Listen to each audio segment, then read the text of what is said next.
আৰম্ভকেতো এতিয়াৰ পৰা তহঁতে মোৰ মতে চলিব লাগিব নহ'লে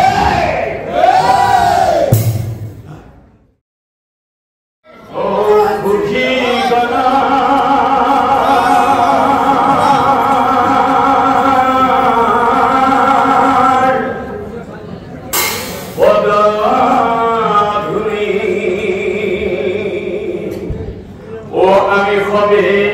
হিরে তুলি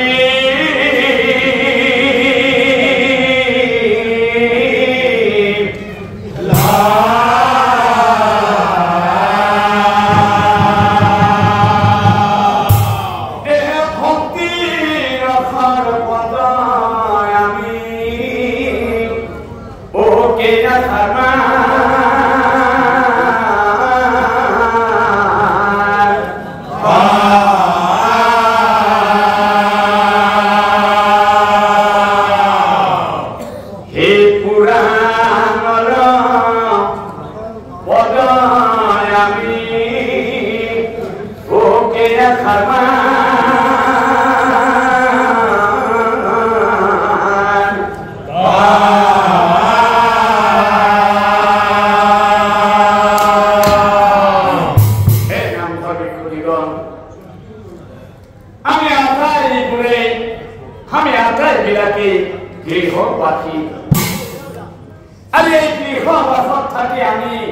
জীবন নির্বাহন করো আর এই বিবাহত থাকতে যিখন ঘৰত বা যিটো গৃহ সঠিক সন্তান ভাল হয় সাধু হয় সেই সংসাৰখন মধুময় হয় আৰু যিটো ঘৰৰ সঠিক সম্পত্তি অসাধু হয় বেয়া হয় সেই সংসাৰত সুখৰ কোমল অৰ্থাৎ সুখৰ পদুম কেতিয়াও নখুলে ও যিয়ে যেন কৰ্ম কৰে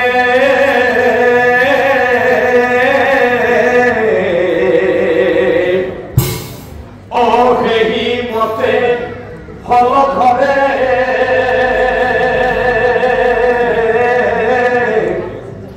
কৰ্মৰ ফল ভাগ্যৰ ফল ও এৰা বানু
কারণে মহারাজ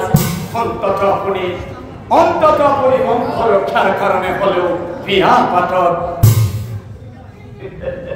কি করা মন্ত্রী সকল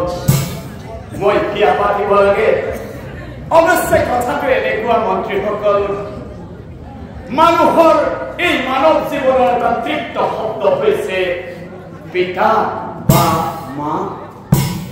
অৱশ্যে মোৰ মৃত্যুৰ পিছত যদি মোৰ চিতাত জুই দিবলৈ কোনো নাথাকে তেতিয়াহ'লে হয়তো মোৰ জীৱনটো সাৰ্থকেই নহ'ব কিন্তু এটা কথা জানাই মন্ত্ৰীসকল কুকুৰা হাজা হৈৰা দুই পুত্ৰ হব তিনি কুৰা এই সংসাৰৰ জুই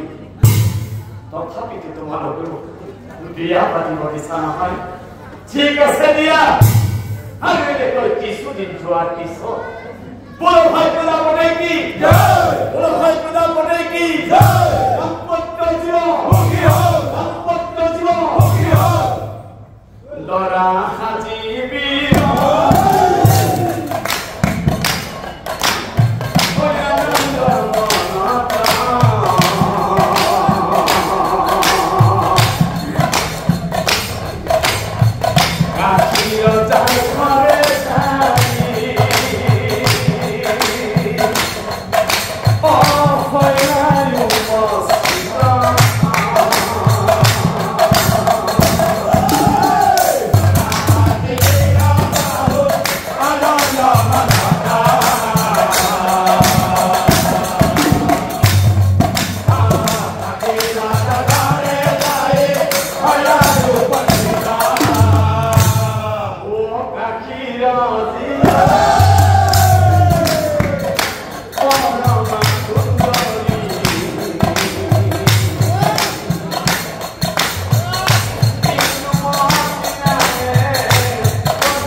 বলে অগ্রাম বনে জর্জরিত হে রানী ইন্দু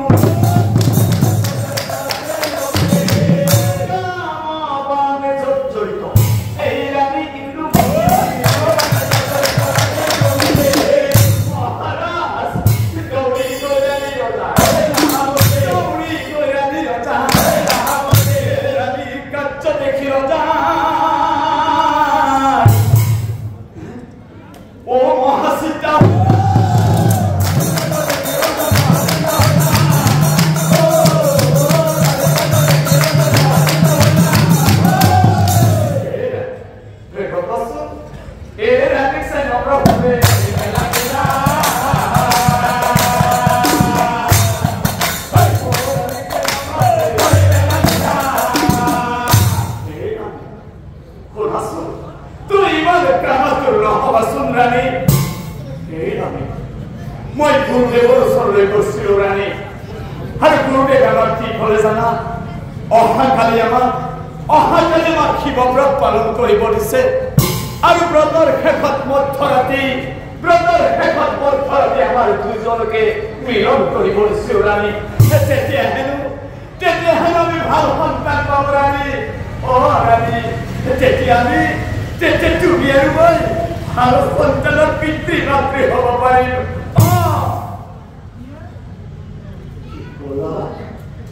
কি কলা আর কথা শুনি রানী একটু ভয় পাবি না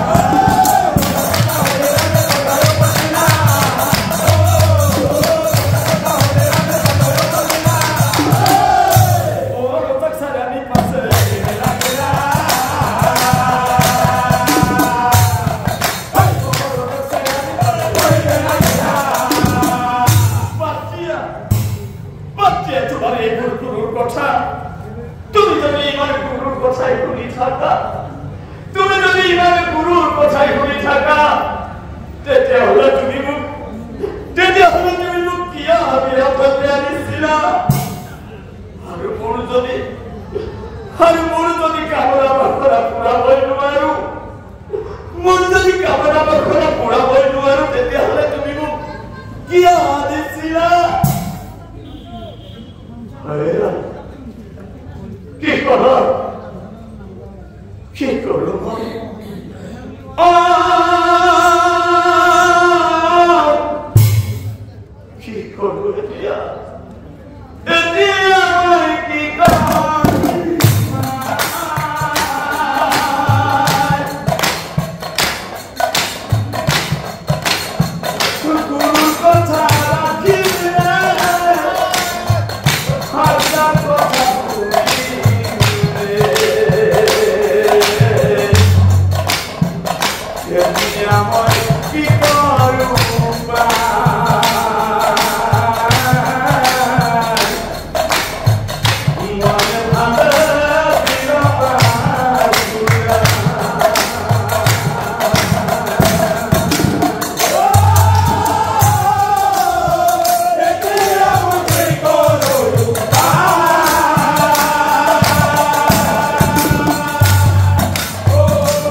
ভাবি আছা স্বামী তার মানে তুমি মোর কথা না রাখা স্বামী কি করলাম তোমার কথা ঠিক আছে দিয়া মই তোমার কথাই রাখিল হে নাম কবি করিব কথাতে কয় পরে রাজার দণ্ডক দাদায় আর তিনি দণ্ডক পন্থা খায় সেই রাজার তেরে কয় হল গুরুর বাক্য ও নামারিয়া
আর ওটার ঘরে বলে চুরি জন্ম বসে সাবানো না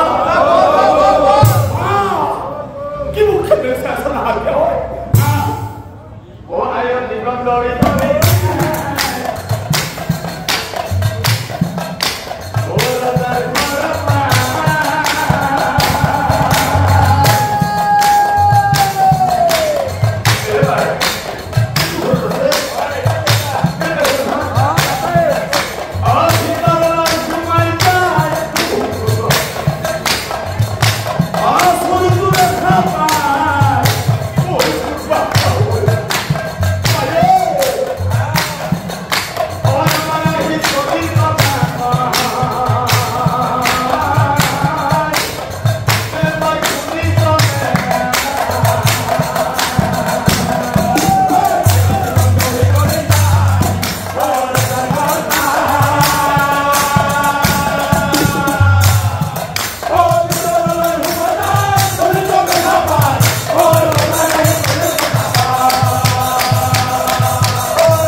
Moi,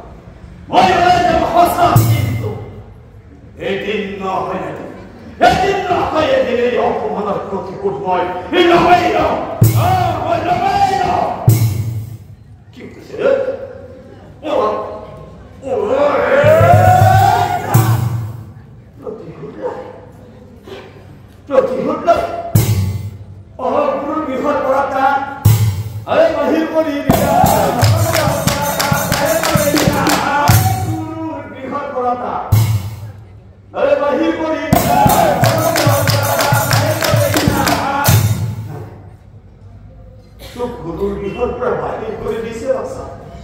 আর টাকা দেখি বীরা বাবু দেখি বীরা বাবু কান্দে বীরা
গুরুর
এই সৌভাগ্যটোৰ কৰি কোনোমতে তহঁতক দুবিলাক তুমিছি পাতি আছো আৰে পাছা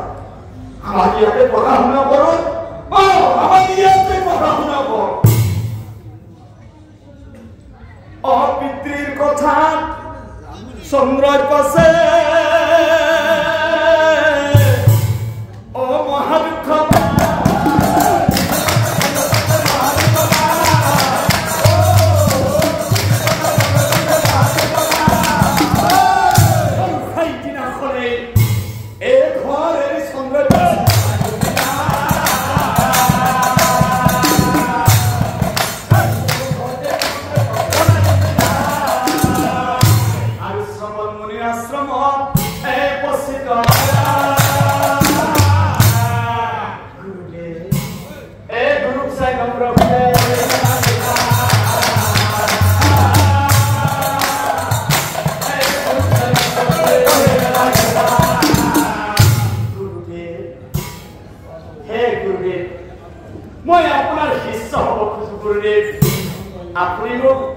আপুনি মোক শিষ্যত্ব দিবনে গুৰুদেৱ গুৰুদেৱ মই আপোনাৰ শিষ্য হব খোজো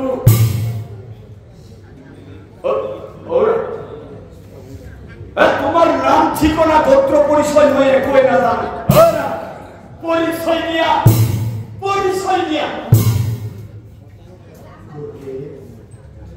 শিৱৰ সন্তান মই নাম মোৰ চন্দ্ৰমোহন মা বৰু লাজৱন্তী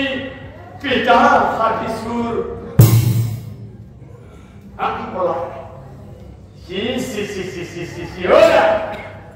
তুমিতো একেবাৰে স্কুলৰ সন্তান হয়ে তাৰ ওপৰত তুমি চুৰ ল'ৰা মই তোমাক শিষ্যত্ব দিব নোৱাৰো বুজি পাইছা ওলাই যা গুৰুদেৱ অহয়তিকে দুখীয়া মই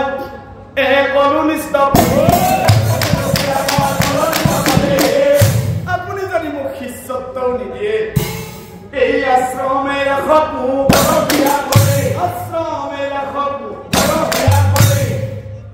কি বলা গৰখীয়া অৱশ্যে গৰখীয়া এটা প্ৰয়োজন মোৰ নোহোৱা নহয় পিছত তুমি বৰ ধুনীয়া হে হুকুমৰ মুখ দেখি গুৰু দয়াৰ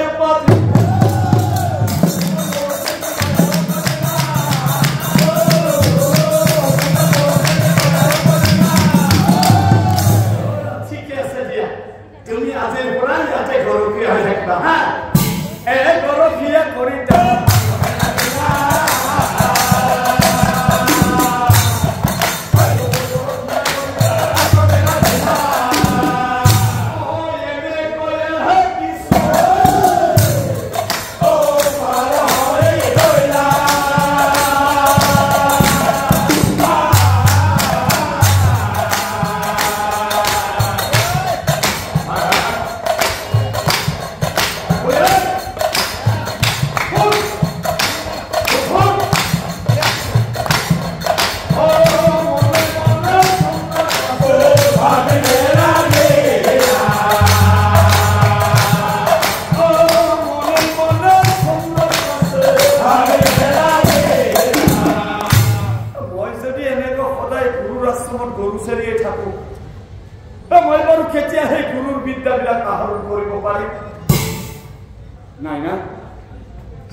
গুৰুৰ ওচৰে থাকিবলৈ ল'লে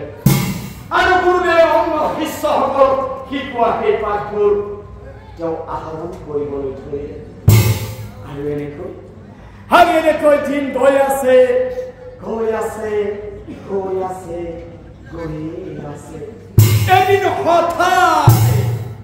এদিন হঠাতে সেই আশ্ৰমত নাভাগ মুনি আহি উপস্থিত হ'ল আহক মৰিবৰ নাভাগত দেখি মুনি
অপ্রশ্ন উত্তর শুনিয়া ভাই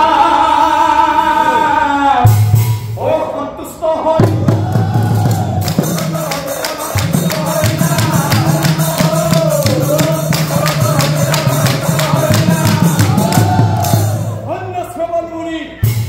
ধন্য তোমার শিষ্য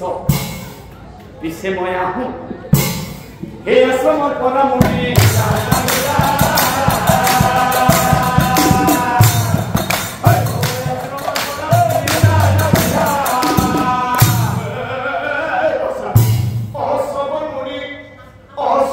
চন্দ্ৰ পাছে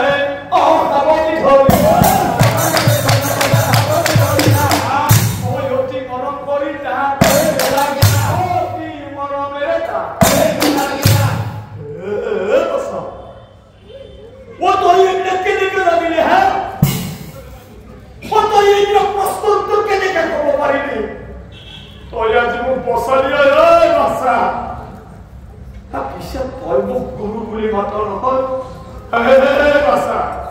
মইতো গুৰু নহয় তইতো গুৰু গুৰু পিছত তোকতো মই শিষ্যত্ব দিয়া নাছিলো তোক মই শিষ্যত্ব দিয়া নাছিলো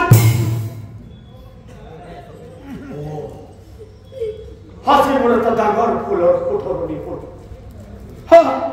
আজি মোৰ এটা ডাঙৰ ফুলৰ শুধৰণি হ'ল কিমান দিনে মই বহুতোকে ইয়াতে উচ্চ নিচৰ কথা ভাবি এই মোৰ আশ্ৰমত শিষ্যত্ব দিয়া নাছিল আজি মই বুজি পালো বাচ্চা উচ্চ নিচ বুলি একো নাই উচ্চ নিচ বুলি কোনো কথা নাই মাত্ৰ জ্ঞানৰ দৰকাৰ বাচ্চা মাত্ৰ জ্ঞানৰ দৰকাৰ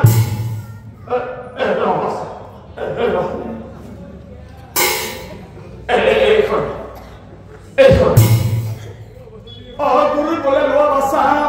এই শাস্ত্ৰ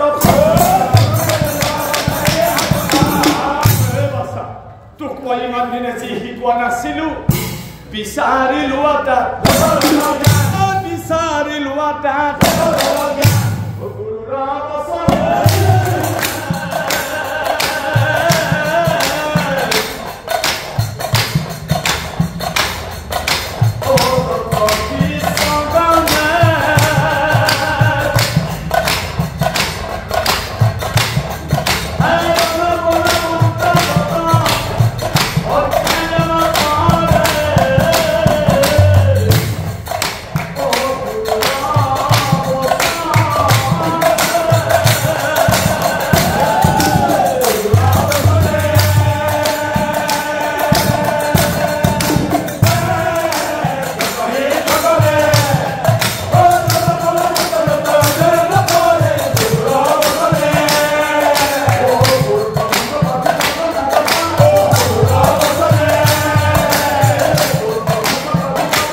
ধন্যকে বন্দী কৰতে হয় আৰ গুৰুৰ অনুমতি লই কুম্ভকে তো সম্বন্ধিত হব কৰে সকলোকে ৰজাৰ ওচৰলৈ লৈ যোৱা হ'ল কিন্তু কি আচৰিত কথা সেই পাপিষ্ট কুম্ভকে ইমান দিনে তাৰ মা তাৰ বাপেকক সেই অন্ধকাৰ কাৰাগাৰতে বন্দী কৰি ৰাখিছিল আৰু চন্দ্ৰমোহনে বীৰত্বৰে অন্ধকাৰ কাৰাগাৰৰ দুৱাৰ মুকলি কৰি ৰজাৰ ৰাণীক আনি পুনৰ ৰাজসিংহাসনতে বহোৱালে কুম্ভকাৰ দেখিও জানা এই কুম্ভলৈ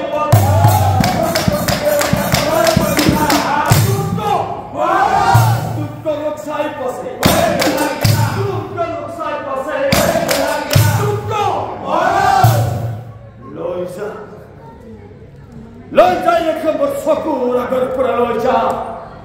সেনেকুৱা সন্তানৰ কোনো প্ৰয়োজন নাই যি সন্তানে নিজৰ মাক বাপেকক অন্ধকাৰ কাৰাগাৰত বন্দী কৰি ৰাখিব পাৰে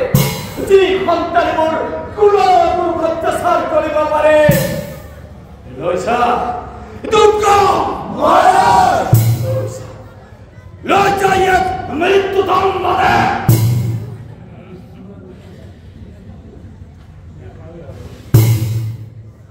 কুম্ভকে তু মৰি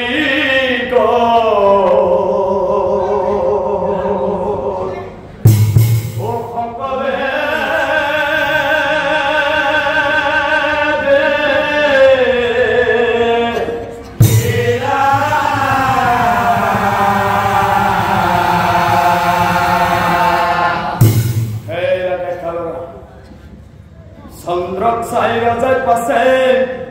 উঠিবে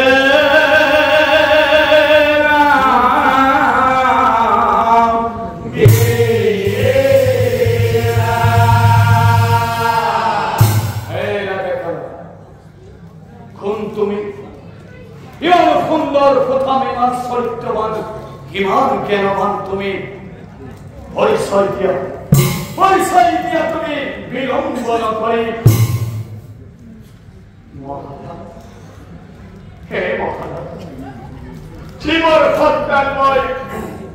শিৱৰ সন্তান মই নাম মোৰ চন্দ্ৰমোহন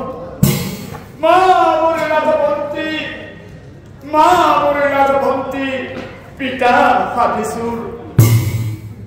কি কৰা তুমি চোৰৰ সন্তান নাই এই কথা মোৰ বিশ্বাস হোৱা নাই মহাৰাজ হাতীচুৰক মোৰ এই ৰাজসভালৈ লৈ অহাৰ ব্যৱস্থা কৰা বচন শুনি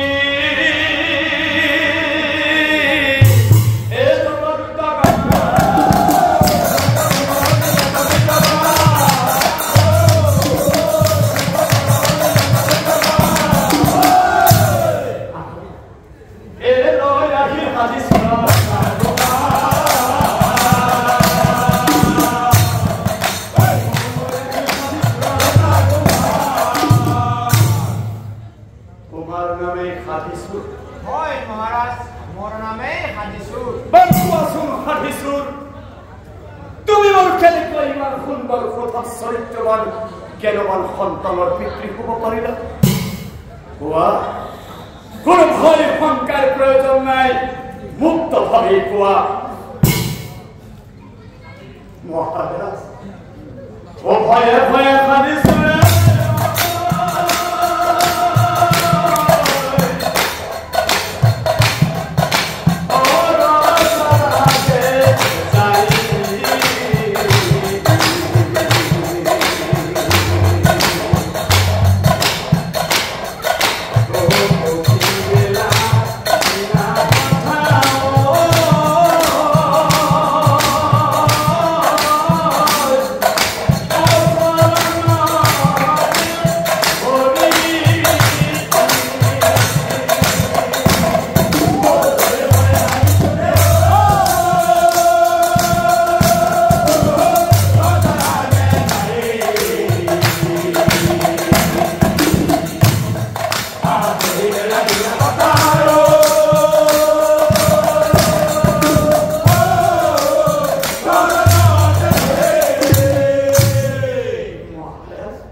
মারিলেও মারক মই আজি কবই লাগিব মহারাজ কোন মহারাজ তিনি আপনার ফুল সজ্জার লেখা আছে তিনি আপনার ফুল সজ্জার লেখা আছিল সেই দিনাই এই অধমে আপনার ঘৰত কিছু পোৱাৰ আশাত চুৰ কৰিবলৈ সোমাইছিল আৰু মই যেতিয়া আপোনাৰ শুনি কথাৰ ওচৰত ৰৈ আছিলো মই তেতিয়া শুনিবলৈ পাইছিলো সেই সময়ত আপুনি আপোনাৰ ভাষাত সেই গুৰু বাক্যবিলাক কৈ আছিল অ মহাৰাজ সেই গুৰুৰ বাক্য শুনি মই মনে মনে ভাবিছিলো ময়ো যিহেতুকে নতুন বিয়া পতা গুৰুৰ বাক্যৰ কি হয় ময়ো প্ৰমাণ চাওঁ গুৰুৰ বাক্যৰ কি হয় ময়ো প্ৰমাণ চাওঁ চুৰ নকৰো আজি ঘৰলৈ যাওঁ আৰু পিছদিনা শিৱ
যিজন ব্যক্তি এন্ধাৰৰ পৰা পোহৰৰ বাট দিব পাৰে,